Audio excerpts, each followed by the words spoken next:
Oi. Meu nome é Rafael, sou de Goiânia. Oi, Rafael. Doutor Lai, eu queria saber através de qual mecanismo a suplementação de selênio faz com que o anti-TPO caia. O selênio é um modelador do sistema imunológico. Vamos estudar o que a palavra modulador quer dizer. Modulador significa o seguinte: se tiver de mais, diminui, se tiver de menos, aumenta. Por exemplo, os adaptógenos são moduladores. O que é um adaptógeno? Por exemplo, uma ashwagandha, que é um produto da medicina ayurvédica. É o ginseng indiano. Se você tiver o cortisol alto, ele baixa. Se tiver o cortisol baixo, ele sobe. Então, o selênio é um modelador do sistema imunológico. Se ele tiver ativado, ele maneira ele um pouco. Se ele tiver diminuído, aumenta ele um pouco. Então, é um modulador. É por esse mecanismo de modulação. Próxima pergunta. O Alexandre aqui, ó. Boa Oba. tarde. Eu queria saber como a gente pode saber quando o indivíduo já ficou detoxicado dos metais pesados, já que pela dosagem sanguínea você só vai identificar a contaminação contínua. Você vai aprender aqui a trabalhar com homeopatia para eliminar metais pesados. Você faz o tratamento, existe um sistema chamado de biorressonância, que você identifica se o metal está elevado ou não. Pelo sangue não resolve, mas pela biorressonância resolve. Então, os aparelhos que trabalham com biorressonância ajudam a determinar isso para você. Tá bom? Oi. Doutor Lai, Fala, Gabriel. em relação à betaína, que o senhor recomenda para hipocloridria. Não, cloridrato de betaína. Cloridrato de betaína, perdão. Betaína eu recomendo para fazer metilação. Sim. É um metilador. É um Doação doador de metil. Doador de metil para baixar a homocisteína. Isso, etc. Certo. O senhor recomenda também suplementação de pepsina ou não? Se você quiser pôr junto, não tem problema, ajuda, só ajuda. Sim. Só que você tem que levar em consideração também o preço que vai ficar para o paciente, né? Você começa a pôr isso, pôr aquilo, chega uma hora que o preço fica tão grande que o paciente não havia receita. Certo. Você tendo isso em mente, claro que ajuda. Certo. Tá? Se o paciente está com muita queixa digestiva, até a betaína começar a funcionar e etc., se você puser pepsina, ajuda muito. Certo. Mas se você não puser, também numa questão de 10 dias, está lá resolvido. E o ácido clorídrico per si, o senhor recomenda? Se você souber trabalhar com ele, e o paciente não correr o risco de tomar demais e ter um problema sério, esse é que é o grande problema do ácido clorídrico, que às vezes você erra na dose, uma criança pega, é um veneno. Entendi. Então, aí você fura o estômago da pessoa. Entendi. Mas é um jeito barato de fazer também. A betaína não deixa isso acontecer. Entendi. Você tomar 3, 4 de betaína, você não vai furar o estômago por causa disso. Certo. Agora, se você errar na dose do ácido clorídrico, você pode terminar no hospital. Mas se você tem confiança como trabalhar com isso sem problema, em você mesmo, eu não vejo problema de você fazer o ácido clorídrico. A farmácia, você pode perguntar para elas lá, Arabella, vocês manipulam o ácido clorídrico, né? Mas fica mais caro. E o risco é muito grande. Então tá bom. Fica mais caro, tá vendo aí? Fica mais caro que eu não sabia desse detalhe. Fica mais claro, então, e o risco é muito maior, então não há razão de usar, concorda? Certo. Tá certo? Certo. Tá bem? Última pergunta só. O senhor falou semana passada com a gente da arginina e da lisina. O senhor pincelou. Falou que a arginina aumentaria a sensibilidade do organismo a vírus e a lisina é antiviral. Sim. E hoje o senhor falou que a arginina potencializa a síntese do óxido nítrico. É verdade. Né? Qual o nível seguro Tá, da tá bom. reposição da arginina? Primeiro, a arginina potencializa, eu não estava dando aula de óxido nítrico, então eu não estava te dando esse detalhe que eu vou te dar agora. A arginina só potencializa a produção do ácido nítrico antes dos 40 anos. Depois dos 40 anos, mais ou menos, o ácido nítrico já não é produzido via arginina mais. Então não adianta nada eu dar uma arginina para um indivíduo de 60 anos para aumentar o óxido nítrico. Não vai aumentar. Tá bom? Quando você dá arginina e você tem a preocupação de que o paciente tem herpes, porque uma vez que você tem herpes, você sempre tem herpes, ele vai ficar dormente e ele se manifesta. Quando o paciente conta para você que ele tem história de herpes e você quer dar arginina para ele, você tem que dar lisina junto. porque aí não tem problema. Agora, se ele não tem história de herpes, não é a arginina que vai criar o herpes nele. Você está me entendendo? Faz sentido? Pois não. Tá bom, então é isso aí. Oi? A jovem ali. Seu nome é? Carolina, sou de Santa Catarina. Sim. O senhor estava falando sobre a heliofobia e eu estava até conversando com algumas meninas depois. Muitas pacientes no meu consultório têm melasma e é uma coisa que é bem difícil da gente tratar e a gente acaba passando protetor solar e falando para evitar o sol do meio-dia. Como que a gente pode lidar com isso? O melasma não tem nada, o problema dele, a causa dele é um distúrbio hormonal. É predominância estrogênica. Você vai aprender lá, quando nós estudarmos hormônio, que você trata o melasma equilibrando o estrogênio. Por isso que o melasma não resolve. Você cura, ele volta, você cura, ele volta, você cura. Claro, você perdeu a carteira lá.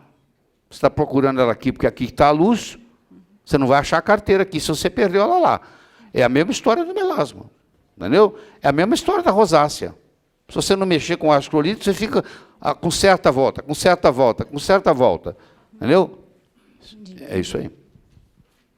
Mas quando chegar lá em hormônio, você vai entender isso. O problema é que está tudo amarrado. A gente tenta, didaticamente, dividir em partes, mas não consegue, porque uma coisa está implicada com a outra. E por isso mesmo vocês têm que fazer as perguntas. A gente vai respondendo, vocês vão encaixar na cabeça. Tem mais alguma pergunta? Ali. Sandro.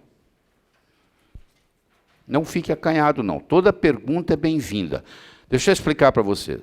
Essa sala aqui é uma sala de aprendizado. Aqui você tem direito de errar. Você não tem direito de errar no seu consultório. Aqui você erra à vontade, você faz pergunta boba. Eu estou aqui para responder, pô. Eu tenho que esclarecer. Você não pode sair daqui e perder essa oportunidade. Entendeu? Ah, mas o que vão pensar? Pensa o quê? O que os outros que se danem, pô. Você está pagando para aprender, pô. Olha, tem um termo ali que você usou que eu não sei o que é. Tá bom, eu te esclareço. Oi. Doutor Laí, Sandro do Rio de Janeiro, eu queria saber como eu posso repor o sal integral para uma paciente que tem hipotensão crônica. Hipotensão? Qual é o ideal? Tá, então, primeiro você já falou, ela tem hipotensão, provavelmente essa paciente sua, ela tem fadiga adrenal. A fadiga adrenal, uma das coisas que a paciente perde é a aldosterona.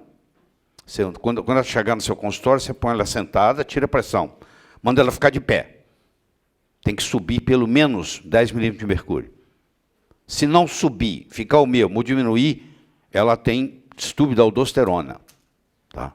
Então, a pessoa que tem fadiga adrenal, que tem distúrbio de aldosterona, ela já tem hiponatremia por natureza.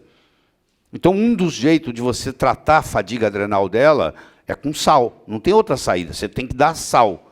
Como é que você dá sal? Você fala assim, ó, você pode usar o sal marinho não refinado. Não adianta você comprar sal marinho refinado. Sal marinho refinado não vale nada, porque você pegou o sal e fez ele virar cloreto de sódio. E o sal marinho refinado custa mais caro. Então, no fim, você terminou com a mesma coisa. Você terminou com cloreto de sódio. Então, é um absurdo você comprar sal marinho refinado. Então, é sal marinho não refinado. Existem ótimas empresas no Brasil. Eu não ganho nada, eles nem sabem que eu existo.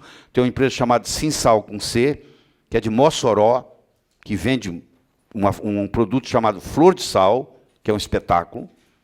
Existe o sal rosa do Himalaia, que hoje está muito difundido, aí, muito barato, e é fantástico. Inclusive, eu tenho na minha casa lâmpadas de sal rosa do Himalaia, que é um show de bola, entendeu? Para limpar o ambiente. Não é sal grosso que limpa o ambiente? Você imagina irradiando. Sal rosa é um espetáculo. Você tem sal do Mar Celta, você tem várias opções. E fica a critério da pessoa. Estou tentando fazer aquele esquema do sal grosso, que você dilui em água da noite para o dia. Qual é a dose, mais ou menos? Uma pedrinha? Não, eu quero que você saiba que o sal grosso é um quebra-galho, tá? Ele não é tão integral quanto o sal rosa do Himalaia ou o sal marinho integral. Quero que é um quebra-galho. Pessoa que não tem cão caça com gato. Então, é um quebra-galho, mas não é essa indicação. Se você puder, o seu paciente que está te pagando particular, você deve orientar ele para o sal integral, tá bom? E o que eu uso é o seguinte, para cada litro de água, você coloca 1 colher de café de sal integral. Esse é o esquema. Então, a pessoa põe 1 litro d'água, põe 1 colher de café de sal integral, mistura e deixa lá e toma. No meu caso, eu tomaria isso numa manhã, porque eu tomo quase 2 litros por dia. 1 litro, quase 2 litros. 1 litro e 3 copos por dia. Então, eu faço 2 vezes. Entendeu? Ou senão, você pode fazer o seguinte, pode fazer por copo. Você sabe que esse sal já tem um moedor nele mesmo? Você dá umas 4 ou 5 moídas em cima do copo d'água, está preparado. É isso aí. Mas nós vamos ter aula de água, você vai entender isso bem melhor. Última pergunta, quem é? Dou-lhe uma. Dou-lhe 2. Ah, já tem, não precisa dar. Tem um lá. Último. Última. Seu nome é? Marcela de Santos. Oi, Marcela, desculpe. Tudo bem? Tudo bem. Sobre a história da asma em criança, tendo como base a parasitose, isso iria até que faixa etária, mais ou menos, ou se isso também ocorre em adultos? Isso também ocorre em adultos, mas ocorre mais comum em crianças até 7, 8 anos de idade. Geralmente, o hematócrito que você vai fazer, o hemograma que você vai fazer, vai dar uma eosinofilia. Existe até um número mágico. Se tiver eosinófilo mais que 500, você pode quase que jurar que é parasita. Então, você olha no hemograma, confirma, entendeu? Mas nós vamos ter uma aula de parasitas, tá bom? Mesmo com PPF negativo? Mesmo, tá bom? Tá bom. Próximo. Não, próximo não, agora sou eu aqui. Deixa eu voltar aqui, espera aí. Bom, então tá aí aquela história, ó. Você vê isso muito comum, esses amálgamas. Como eu disse para vocês hoje de manhã, um amálgama desse, ele é 50% de mercúrio, 20% de prata, 20% de cobre e 10% de estanho. Então, essa pessoa também tem excesso de cobre, geralmente. É outro problema. Então, uma pessoa com amálgama, você nunca vai repor cobre, porque ela já tem até cobre demais. Então, isso é um detalhe importante para você ver. E você viu aí hoje, quando ela fecha, abre a boca, isso aí bate uma arcada na outra e libera aquele gás que vocês viram, de mercúrio. Tão perigoso quanto o teu amálgama é retirá-lo. Quem são os 2 dentistas biológicos aí? Vocês trabalham com remoção de amálgama? Vocês trabalham? Então, você tem que pegar o nome deles depois para a gente indicar paciente para eles, porque tem muita gente que procura no escritório e a gente não sabe para quem mandar. Então, onde é que é o consultório de vocês?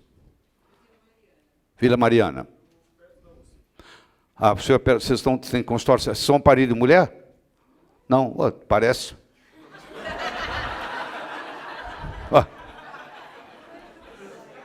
Mas vocês são amigos, né? Não. Então, vocês trabalham na odontologia biológica há quanto tempo, por favor?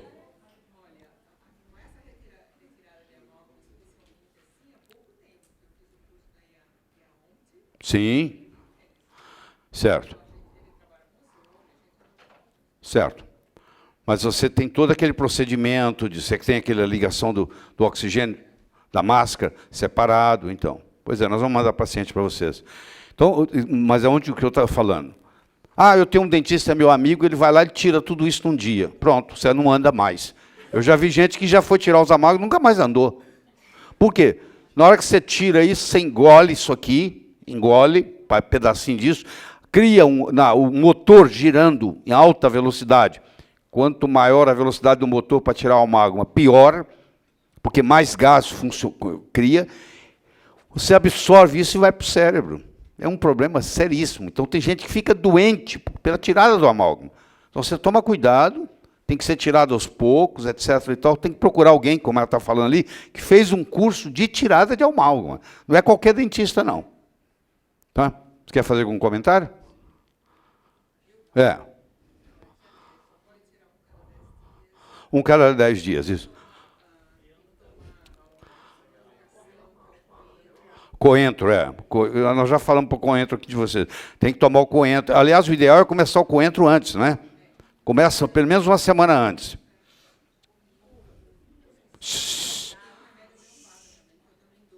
Tá certo. Então, isso aí é muito importante isso. Não é você abrir a boca do paciente e você tem amálgama, você precisa tirar. Só dele escutar isso, às vezes ele não fala nada com você. Ele vai no dentista tirar e ele fica doente. E você é culpado, que você não soube orientá-lo. Tá bom? Olha aí que absurdo, ó. Criança tomando refrigerante. Coloca na mamadeira, porque não quer tomar o leite. Aquela história toda, né? Você imagina. A água, ela pode ficar aqui, no caso, aqui são 11 moléculas. Vocês estão vendo aqui, ó, 4, 3, 4, 4, 8, 11 moléculas. E aqui são 6 moléculas. Isso chama cluster. Cluster é o número de moléculas que se reúnem. Então, a água pode ter 4, pode ter 5, pode ter 6, pode ter 11, pode ter 18. Quanto menor o cluster, mais fisiológica é a água. Isso é um detalhe importantíssimo para vocês entenderem. Por exemplo, quando você magnetiza a água, você muda o cluster. Uma água que está assim, quando ela é magnetizada, ela muda para uma menor. Diminui a tensão, não muda o pH, não. Diminui a tensão superficial da água. Mas ajuda também a tensão superficial. Nós já falamos do Shannon.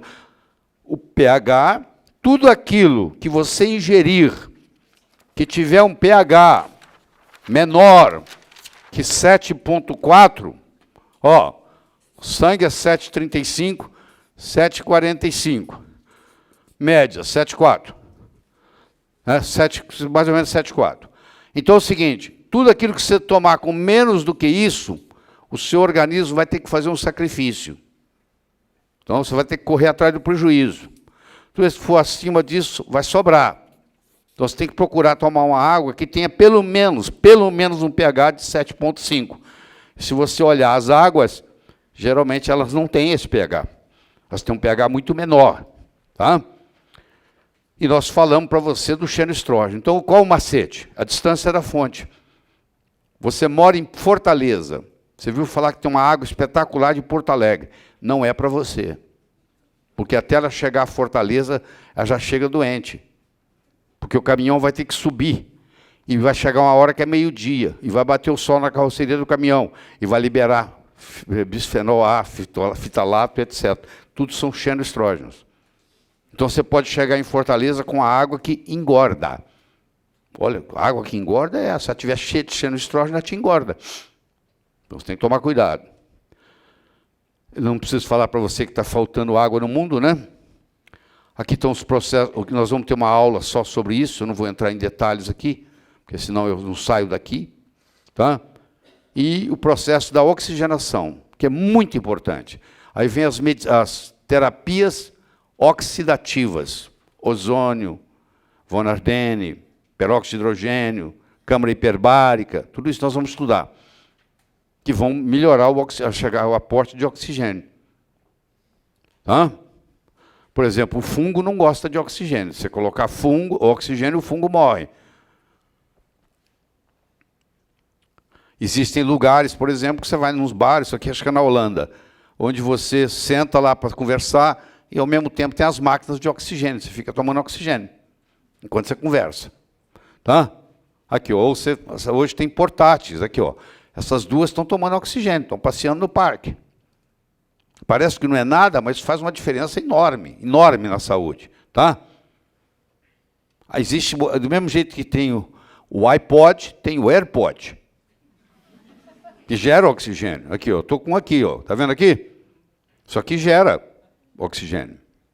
Olha lá, ó. Olha, né, por onde que sai ali, ó. Tá? A medicina hiperbárica.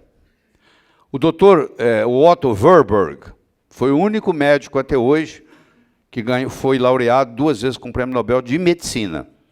Ele ganhou o primeiro Prêmio Nobel em 1931 por mostrar que a célula cancerígena vive sem oxigênio.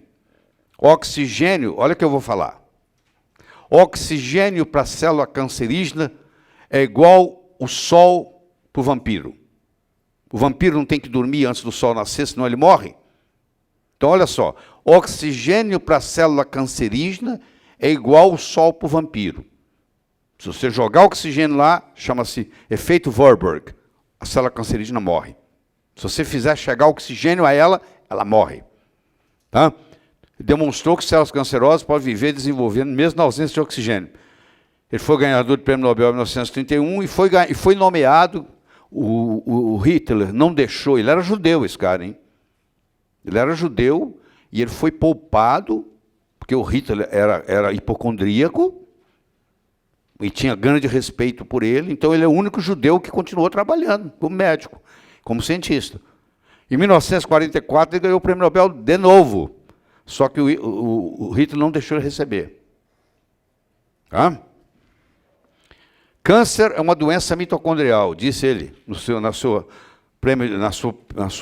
speech, na sua palestra no discurso de aceitação do Prêmio Nobel em Karolinska Institute, no Estocolmo.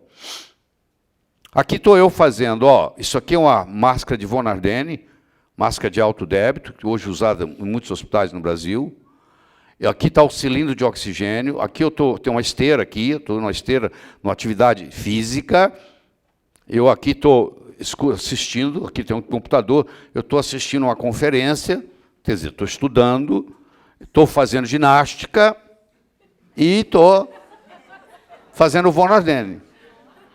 É assim que se aproveita. O mundo, a vida, o dia só tem 24 horas. Se eu faço 3 coisas ao mesmo tempo, eu vou produzir muito mais. É assim que você tem que aprender. Você está escovando os dentes? Escuta música clássica enquanto você está escovando os dentes. Não? Então, isso aprende a fazer mais de uma coisa ao mesmo tempo. Vocês, mulheres, são muito boas nisso. Vocês, não é verdade? A mulher faz várias coisas ao mesmo tempo.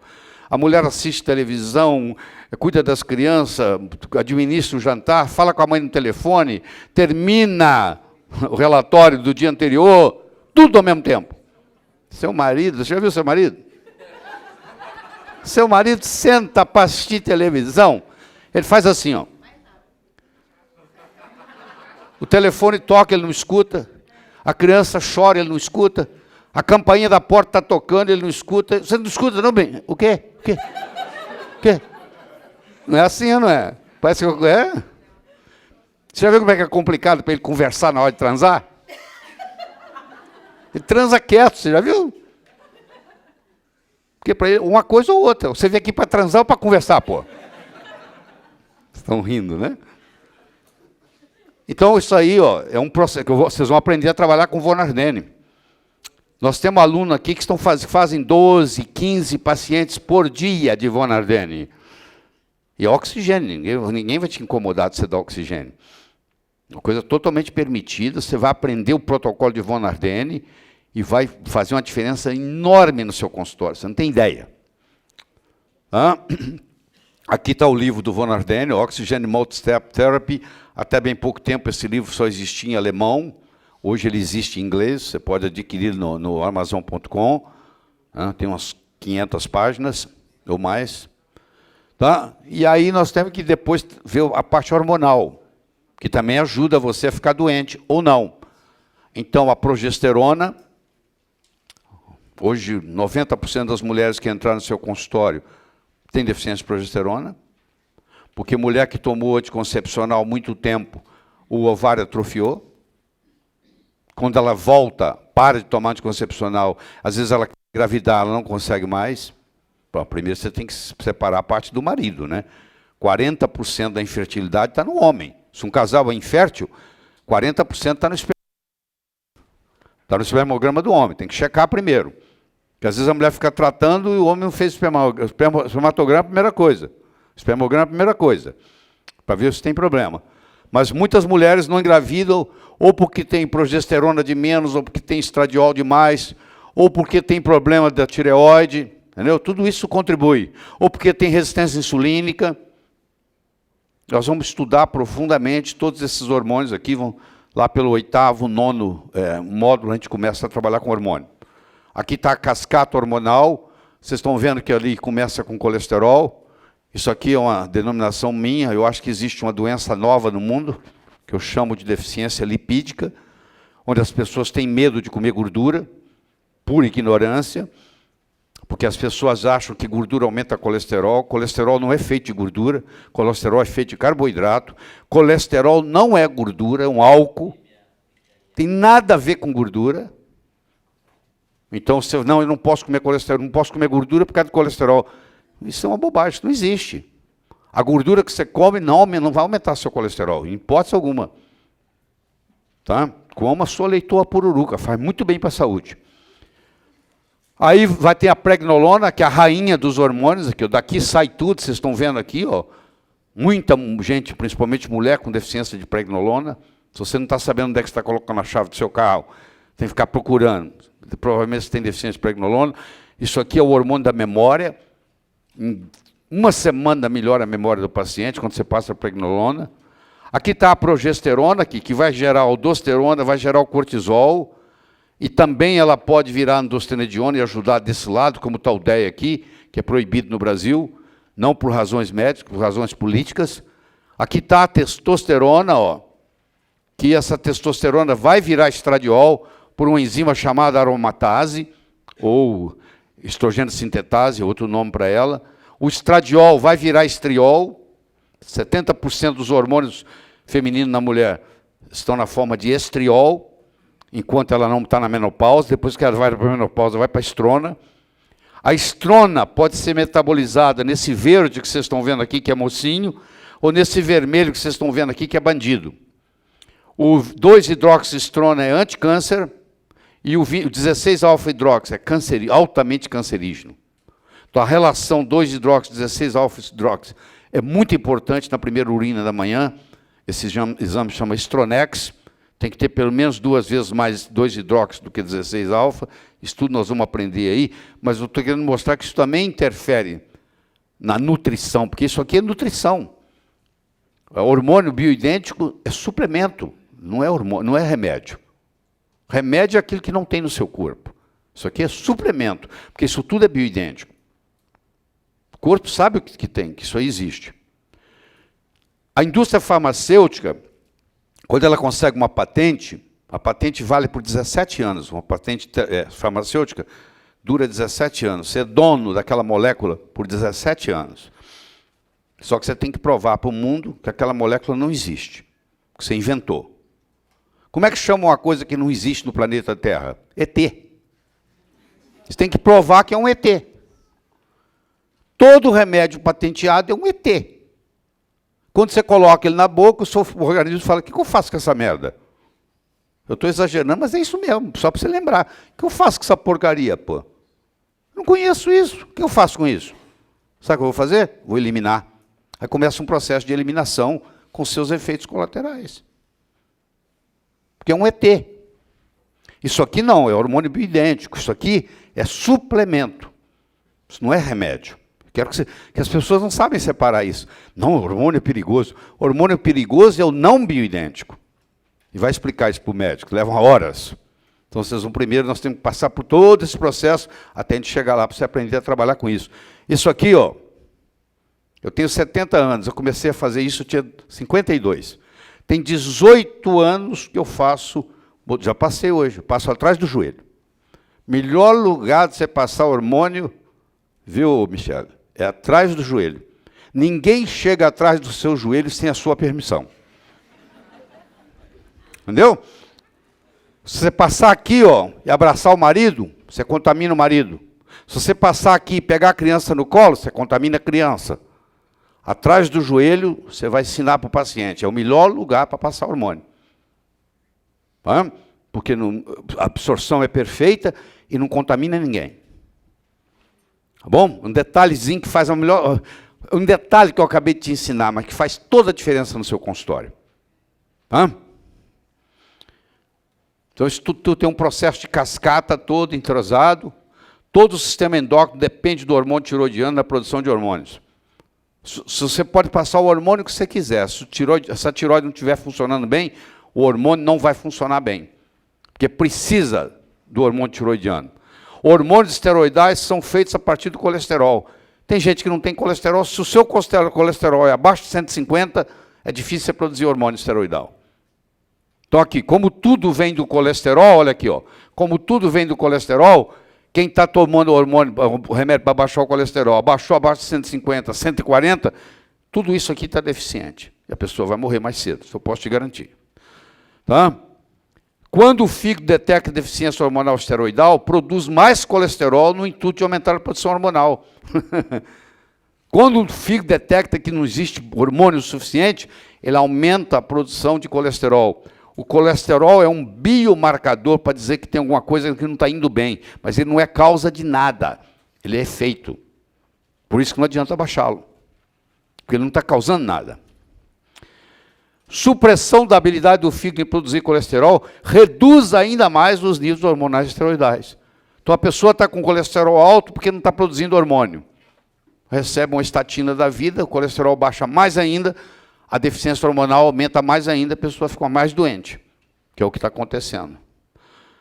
A gordura saturada e a gordura insaturada. Como é que eu faço essa analogia? É o seguinte, eu tenho uma casa aqui toda cimentada, não tem nem janela direito.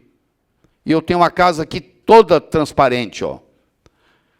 Na célula é assim, a gordura saturada dá consistência à célula e a gordura insaturada dá flexibilidade à membrana celular. Eu tenho que ter um equilíbrio. E esse equilíbrio tem que existir. E ele é em torno de 3:2, 3:1, que é o lado da paleolítica. Então, se eu não tiver gordura saturada nenhuma, eu estou prejudicando. Se eu não tiver gordura insaturada nenhuma, eu estou prejudicando. Se eu tiver de mais uma ou de mais outra, eu estou prejudicando. Existe um equilíbrio. Então, você não pode parar de comer gordura saturada. Eu sei que é muito difícil você escutar isso, muito. Eu entendo. E talvez seja até prematuro eu estar falando desse jeito com você. Mas com o passar do tempo, você vai ver que gordura saturada não é esse vilão que eles falam, não. Isso aí é má interpretação estatística. Tá? Eu tenho aqui, ó, aqui seria muita gordura saturada, isso aqui seria muito gordura insaturada. Aqui tem uma estrutura enorme, com pouca flexibilidade, e aqui a luz entra em qualquer lugar. Só para vocês terem uma ideia da história. Todo órgão secretor possui alta concentração de iodo, quando disponível. Tireoide, glândulas salivares, pulmões, mucosa intestinal, mama, nariz, boca, substância negra, cérebro. Aliás, os órgãos que têm mais câncer, né? Próstata também não coloquei aqui, devia estar aqui. Ovário também, não dei exemplo aqui, está aqui. Olha que interessante. Todo órgão secretor tem mais chance de ter câncer. Câncer de estômago, câncer de próstata, câncer de mama, câncer de ovário, câncer de útero. Todo órgão secretor tem maior concentração de iodo. Então, os estudos mostram que se você der iodo, você faz uma prevenção de câncer. Nós vamos estudar isso no módulo 5º, como é que a gente dá iodo. Coincidência ou não, são também os órgãos mais frequentemente acometidos de câncer. Então, mostrei para você que o ácido clorídrico precisa de iodo, o zinco também, para formar ácido clorídrico, precisa de zinco, e precisa da vitamina B1, que é a tiamina. Existe uma vitamina B1, a vitamina B1 é hidrossolúvel. Você deve estar lembrado que tem 4 vitaminas lipossolúveis no corpo. Pelo menos isso você deve lembrar da Faculdade de Medicina, né? Pois é, essas vitaminas, elas são bilidependentes.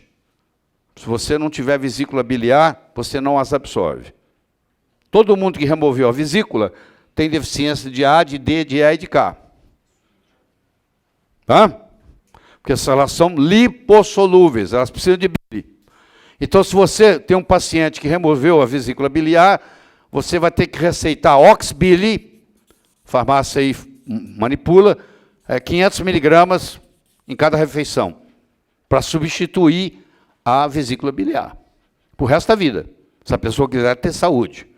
Se ela não tem vesícula e não fizer nada, ela vai morrer mais cedo. Você diminuiu a longevidade dela por tirar a vesícula. Entendeu? Então vai chegar uma hora que vai ser proibido tirar a vesícula, porque antigamente não sabia. Ah, incomodou, tira a vesícula, tira a vesícula, tira a vesícula. E hoje nós sabemos que quem tirou a vesícula tem, por exemplo, mais infarto do miocárdio, por deficiência dessa vitamina.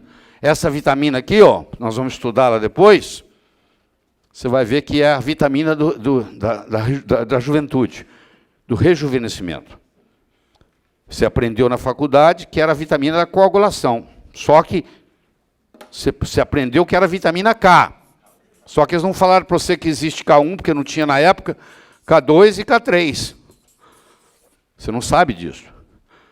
Para você é tudo uma coisa só, porque antigamente, até 2007 não tinha essa separação que você está vendo aqui.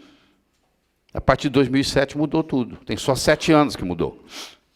até chegar na faculdade de medicina, você imagina o que vai acontecer. Aquele professor que está lá tem que morrer. É verdade, vai entrar um outro que espero que já saiba isso para introduzir no curso lá. Porque aquele que está lá não introduz mais, não. Tá? Aquele seu professor de farmacologia, lembra dele? Você lembra daquela aula que ele dava? Ele preparou a aula, tinha 10 anos. Ele dava a mesma aula. Ele prepara uma vez e usa o resto da vida. Quer dizer, na hora que você assistiu a sua aula de farmacologia, já estava desatualizada. Vocês estão vendo ali? Estão gravando essa aula. Eu gravei esse DVD. O Sidney tem o quê? 1 ano? 1 ano que eu gravei esse DVD. Já está desatualizado, eu estou fazendo de novo. Sabe por quê? Porque em 12 meses já desatualizou. Tem que fazer de novo. Se eu quero dizer que está atualizado, tem que fazer de novo. Porque já mudou, desatualizou. Vocês já viram isso aí? Já ou não? Não. Aqui, tem que comprar isso. Você compra isso no Amazon.com. Isso aqui é um termômetro digital. Ele faz assim, quer ver? Ó? Com licença. Aqui tem a artéria temporal esquerda. Eu ponho a 2 centímetros e dou o tiro. E dá a temperatura aqui. Ó. Saiu a temperatura. Ela está com 36,9, que está perfeito. Ela acordou com 36,6, com dia, agitação, ela foi para 36,9. Tem nada para preocupar. É essa a temperatura ideal para ela. Até 36,9 não tem problema nenhum, não tem nada que preocupar. Tá? Você pode puxar o cabelo assim? Isto. Não, segura ele lá, senão não tem jeito. Obrigado. Aí, 37,1. Tem problema. Vamos? Vai se habilitar? Vamos lá. 37,1. Que beleza. Acho que agora, esse aqui só está dando uma coisa. Deixa eu ver aqui uma coisa. Não, tá não. Aqui, puxa aqui. Obrigado. Não, aqui está... Espera aí, tem algum problema aqui. Low. Deve ser a luz, sim. A luz está dando interferência. Deixa eu ir para o outro lado aqui. Deixa eu ver se eu pego alguém com hipotiroidismo. Pô. Vamos lá, Roger. 36,6. Quando ele acordou hoje de manhã, não era 36,6. Porque a temperatura mais baixa é quando você acorda. Tá? Durante o período que você está acordado, na hora que você acorda. Você tem que acordar com 36,6. Se você acordar com menos de 36,6, alguma coisa não está funcionando bem na sua tireoide. O Dr. Brod Barnes foi um endocrinologista famoso de Chicago. Ele dedicou 40 anos da vida dele a isso. Esse aparelho aqui serve para outras coisas. Você vai dar banho numa criança, a banheira está lá, ó, você quer saber a temperatura? Você faz isso e a temperatura aparece aqui. Da água que está quente, que está lá. Isso tem várias aplicabilidades. É simples. Eu sei que você vai me perguntar o nome. Eu vou colocar aqui para você não me perguntar depois, tá? Então, aqui, ó, vou escrever aqui para você. Esse aparelho chama Fever Watchers, no plural. Watchers. Você entra no Amazon.com, ele custa $70. Você compra um. Tá? Tá bom? Aí você vai impressionar seus pacientes. Pô, esse doutor é atualizado. Ele tem um termômetro que ninguém tem. Né? Então, ali. Ó. Muito bem. Opa. Deixa eu ver aqui. O Brod Barnes, ele diz que se tiver menos que 36,45, que traduzindo para o português, na realidade, é 97,6. 36,5. Se tiver menos de 36,5 na hora que você acorda, você, independente do seu exame laboratorial, você tem hipotiroidismo. Tá? Outro problema sério. Aqui, você tem aqui o aminoácido tirosina. Você lembra que o aminoácido fenilalanina vai virar o aminoácido tirosina, pela fenilalanina hidroxilase. Transforma a fenilalanina em tirosina. Eu junto 2 moléculas de tirosina, mais 4 iodos, eu formo T4, que é a tiroxina, que não é hormônio. É pró-hormônio. Por que T4 não é hormônio? Porque não existe receptor para T4 no organismo. Um hormônio tem que ter receptor. Se ele não tiver receptor, ele não é hormônio. Ele é pró-hormônio. Ele vira triiodotironina, que é o T3, que vai atuar. Agora, aqui eu tenho 4 iodos. Só que aqui eu tenho o seguinte. Esse paciente escova toda noite o dente com pasta dental que tem flúor, vai no dentista fazer aplicação de flúor, bebe água fluoretada, aí há uma sobrecarga de flúor. O flúor é o mais bullying, é o mais valentão dos halógenos. Flúor, cloro, bromo, e aí vem o iodo. Existe a lei dos halógenos. Quanto menor, mais valentão, mais bullying. Bullying, ou seja, tem bullying na escola, valentão. Algum valentão criou caso com você. Então, ele vai lá e, no lugar do iodo, olha só, ele vira flúor. Só que na hora que você faz o exame de sangue, isso aqui dá T4. O exame de sangue que você faz, o kit, não permite diferenciar se lá tem iodo ou lá tem flúor. T4 dá normal. Só que a pessoa está com clínica de hipotiroidismo. Então a minha recomendação é a seguinte: não trate o exame, trate o paciente que está na sua frente. Não trabalhe com números, não trate números, trate clínica. O paciente está com a clínica de hipotiroidismo, reclamando para você, e você diz, não, o exame está normal. Você está tratando número, você não está tratando o paciente. E pode estar acontecendo isso que eu acabei de mostrar para você aqui. Isso é muito comum, principalmente em adolescente, que vai 6 vezes, cada 6 meses, para aplicação de flúor. Nós pegamos um caso de um irmão e irmã. Eles iam todo mês para a limpeza de dente. Os pais, o pai é biólogo, a mãe é médica. Só que os pais não sabiam que todo mês eles recebiam flúor. E os 2, irmão e irmã, estavam com tiroidite Hashimoto, que a causa era o flúor. Então, você não tem ideia do que se existe. Aí começa a dormir na escola, começa a piorar a nota na escola, você vai ver, está com um problema desse aqui. O exame de laboratório não faz distinção entre o T4, que é feito de iodo, e o T4, que é feito de flúor. Só que isso aqui é disfuncional, não tem aplicação nenhuma, 0. Este T4 não é funcional, como vocês estão vendo. Aí vai causar um hipotiroidismo tipo 2, porque o problema não está na tireoide. Não é a tireoide está funcionando, só que deram uma matéria-prima diferente para ela, que vai causar um problema lá na ponta. Isso chama hipotiroidismo tipo 2. Tá? A fluorose, além disso, o flúor causa problema no dente, causa... Como é que você tratava hipotiroidismo, hipertiroidismo antigamente? Com flúor. Não era com flúor? Como é que você toma flúor? Como é que você bebe, põe flúor na água? Os países inteligentes nunca deixaram colocar flúor na água. Nos Estados Unidos, tem 14 estados que já tiraram o flúor da água. Eles fazem passeatas para tirar o flúor da água. O flúor é veneno, altamente venenoso. As principais causas de hipotiroidismo são água fluoretada, deficiência de iodo e derivados da soja, não fermentados. Goitrogênicos, não deixa T4 virar T3. Existe substância na soja, isoflavonas, que não deixa T4 virar T3. Então o T4, ele tem que virar T3. Ele precisa de iodo, de selênio, de zinco, de ferro, de progesterona, de cortisol, de glutationa, para transformar T4 em T3.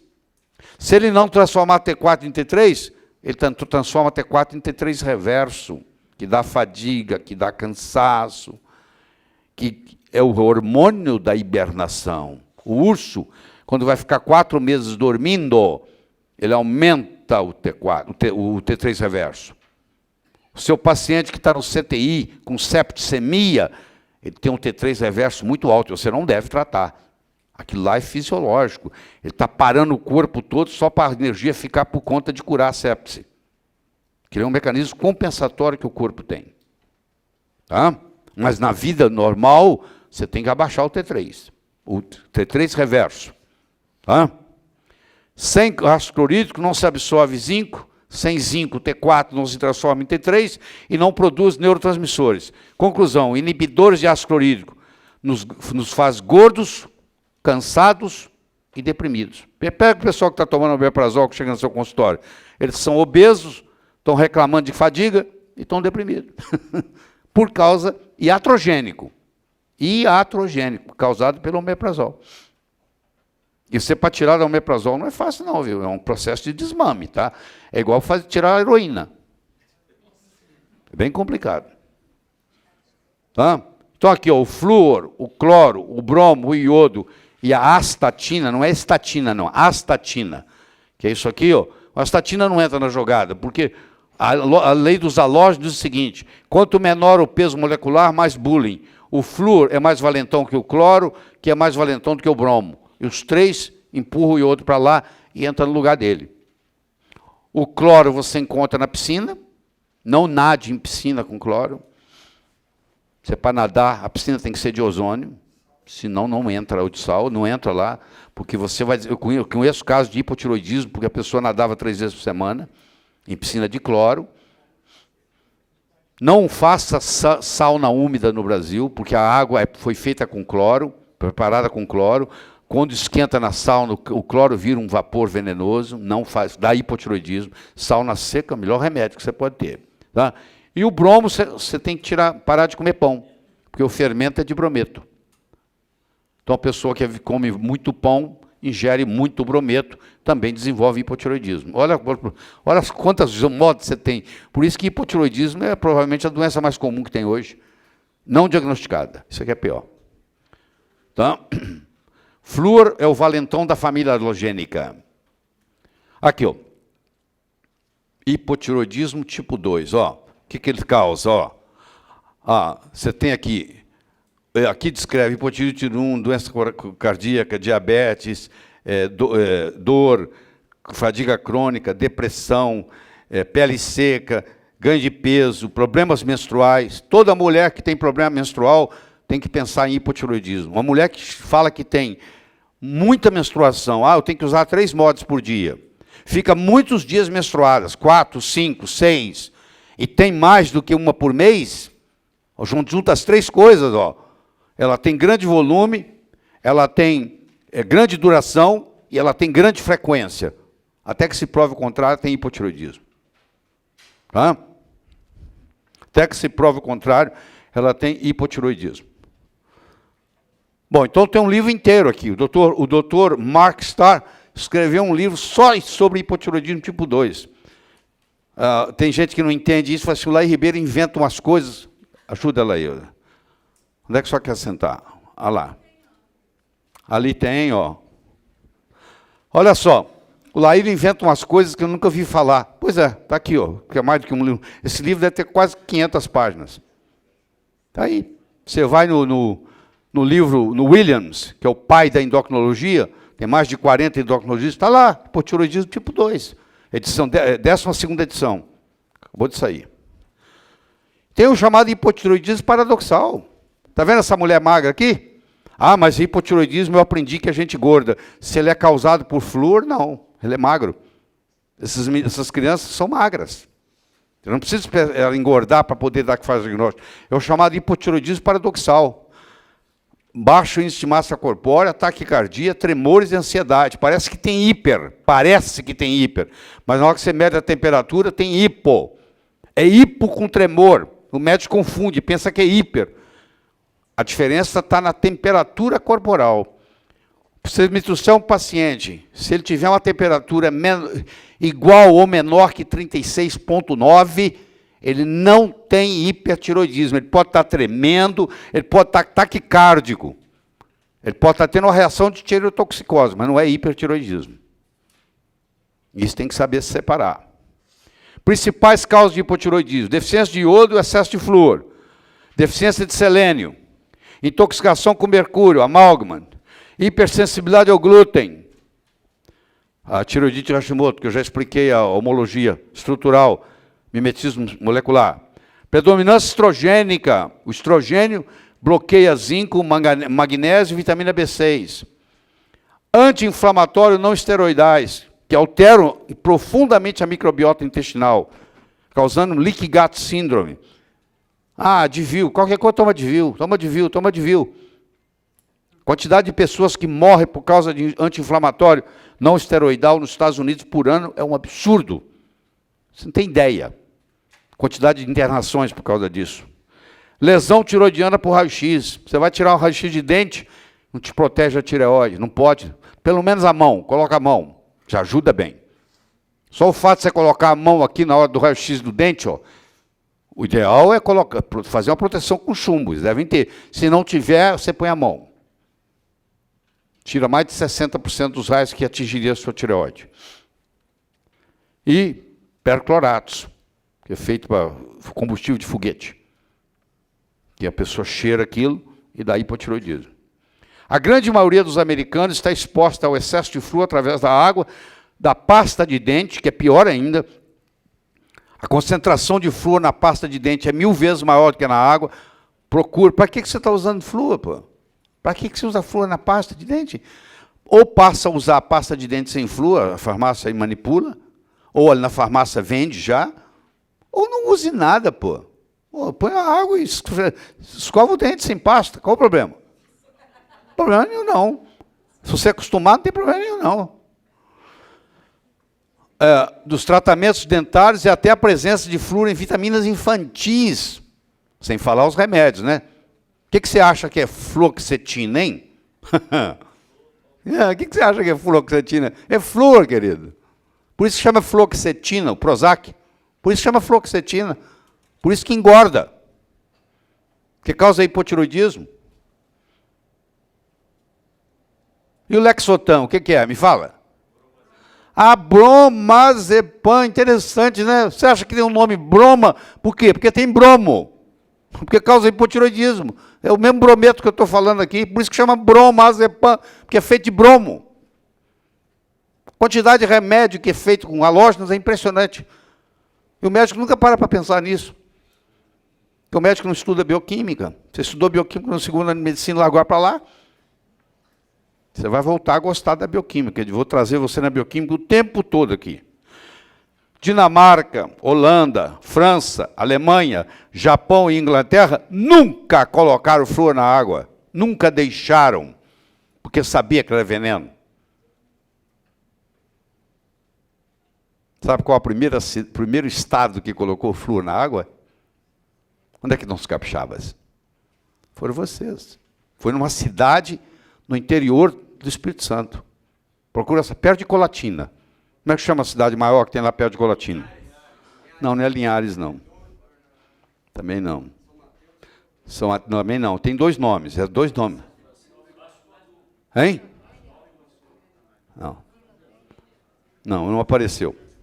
Eu vou investigar e vou contar para vocês. Começou, a primeira cidade foi no interior de Espírito Santo. A segunda cidade, o segundo lugar foi aqui em São Paulo. São Paulo foi o segundo. Não, não é Vila Velha, não. É perto de Colatina. Eu prometo que eu vou ver qual é. Não, se você falasse o nome, eu diria que é, mas você tem que me falar. Carolina, alguma coisa, não? Carol.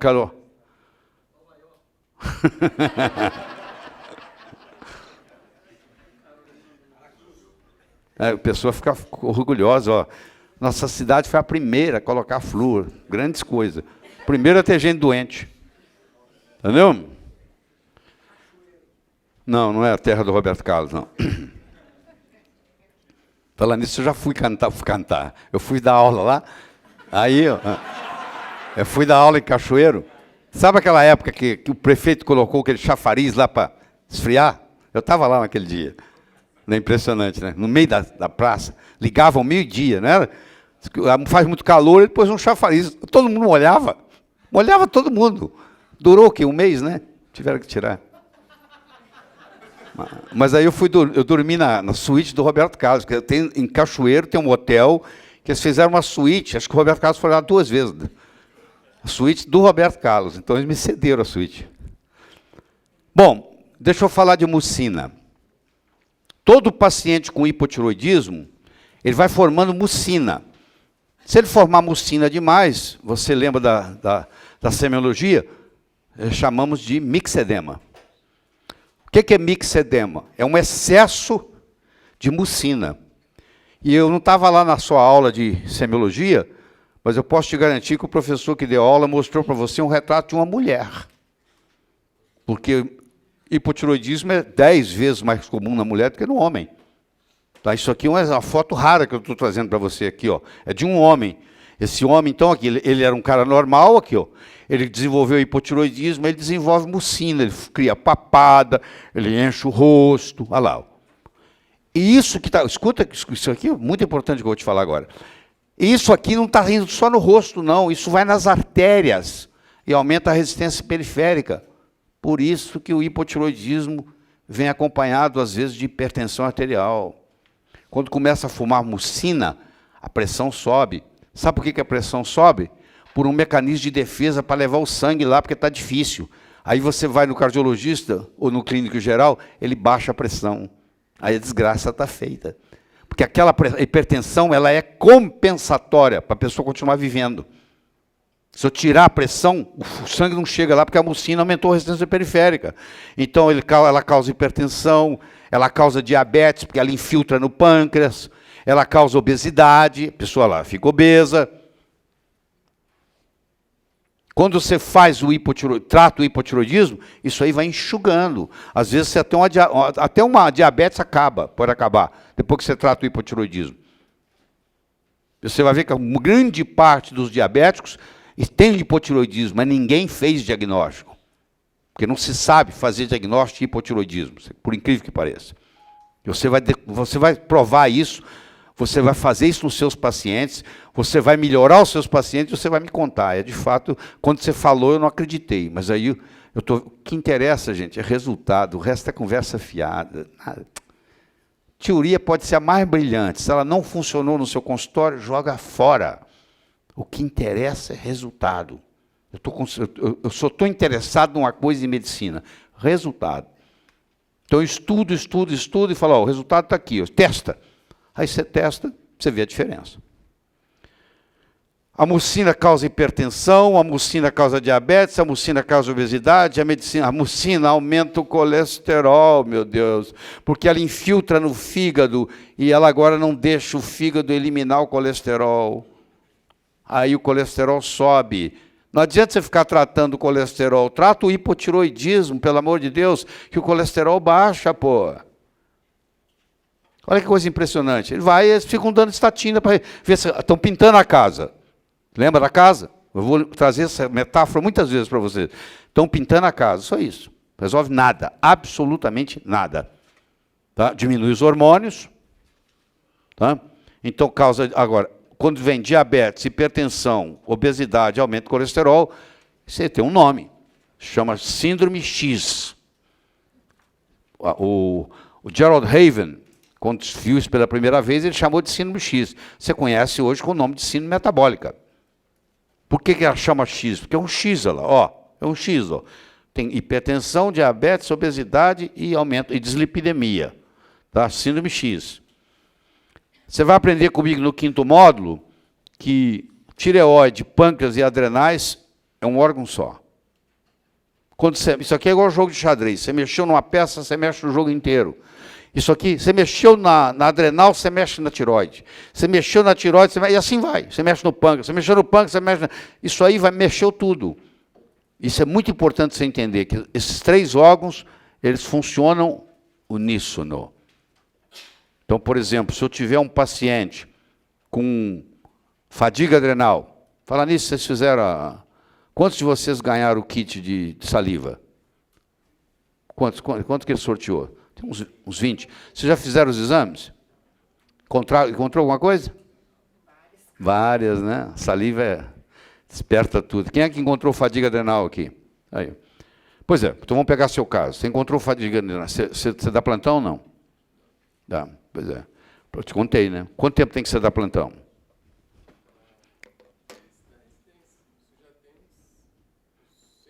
Pois é, a meta que você tem que ter no meu curso aqui é a seguinte: como é que eu vou ganhar dinheiro suficiente para mandar o meu plantão às favas? É isso que você tem que fazer. Você vai um dia chegar para mim e dizer assim, estou lá e parei o plantão. Eu já sei que você evoluiu. Porque o plantão, o que ele te consome de longevidade, mesmo que você durma no plantão a noite toda, primeiro, não é igual a dormir na sua cama. E segundo, a enfermeira entra de noite, acende a luz, o outro vem passando, acabou. Aí se você dá plantão, você dá uma vez por semana? Quantas vezes por semana? 3 vezes, olha só. Aí você dá na segunda, escuta, você dá na segunda, dá na quarta e dá na sexta. Então vamos ver. Você dá na segunda, você dormiu mal, você vai precisar de 2 ou 3 dias para recuperar. Aí na quarta você dá de novo. Na sexta você dá de novo. Aí o seu cortisol subiu. Só que você dá esse plantão há muito tempo, aí você entrou em fadiga adrenal. Mas vamos pegar seu caso. Entrou em fadiga adrenal. Aí eu descubro que você tem hipotireoidismo. Eu meço a sua temperatura, quanto é que deu? Pronto. Aqui, tá vendo como é que é? Assim que começa. Aqui, ele hoje, você pode dizer que ele é saudável, mas a porta para a doença abriu. Ele tem hipotireoidismo e ele tem fadiga adrenal. Ele deve estar pensando, pô, eu nunca tive nada, vou no curso lá e começa a arrumar doença para mim. Mas o que acontece? Eu tenho que cuidar da sua adrenal e da sua tireoide. Se eu cuidar só da sua tireoide, você dá uma melhorada de 1 mês e cai de novo. Agora, se eu te der adrenal e tireoide, em 3 meses você é outra pessoa, entendeu? Totalmente diferente. Tudo muda a sua vida.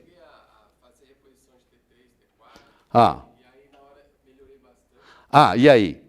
E o cortisol não começou porque sanguíneo estava alto. Sanguíneo não vale nada. E aí eu fiquei uns 4 dias sem tomar, porque acabou, aí até vi até pegar com a farmácia. Aí 2 dias depois que eu fiquei sem tomar, eu fiquei muito... Mas se você tomar só isso e não cuidar da adrenal, a sua tireoide só funciona por um tempo, depois cai de novo. É o cavalo cansado que você está batendo nele, ele chega na esquina e ele cansa mais ainda. Esse caso dele aqui não é dele, não, é típico da maioria dos médicos. É típico. O cara já esgotou a adrenal, entendeu? A maioria das pessoas que chegam aqui, e em todo lugar, é a doença mais comum que vai entrar no seu consultório, é fadiga adrenal. E conversa com os endocrinologistas, eles não têm esse diagnóstico. Para eles, estão esperando, sabe o quê? Eles estão esperando que a comissão lá decida se isso é doença ou não. Não, eu não trato porque não falaram ainda que é doença. Que maravilha. Fica esperando. Eles têm que reunir um grupo de burocratas em volta de uma mesa para decidir se é doença ou não. Só pode tratar se for doença. Agora, olha que coisa absurda. O paciente está ali, a sintomatologia está ali, o exame está na sua mão. Não, eu não posso tratar, porque eu não sei se isso é doença. Enquanto isso, quem é tratado, cura. Agora, se você não cura isso aqui, isso aqui é a porta de entrada de toda doença. O paciente chegou doente na sua consultório, você pode estar certo que ele tem a tríade 1, que é adrenal, tireoide, pâncreas, está comprometida. Geralmente, ou ele tem problema num, problema no outro, ou nos 3. Mas é aí que abre a oportunidade para a doença. Eu vou lá e fecho essa porta, é a primeira. Por onde você começa? Começa pela tríade 1. Aí eu vou lá, tireoide. Tiroidite Hashimoto. Será que é intestino? Deixa eu ver, Leaky Gut Syndrome. Eu começo. Será que é dente? Será que é parasita? Aí vai investigando aquilo que você está aprendendo, assim, das rodinhas rodando, né? Aí você chega lá. Mas vai terminar. Isso aqui é fundamental de se acertar.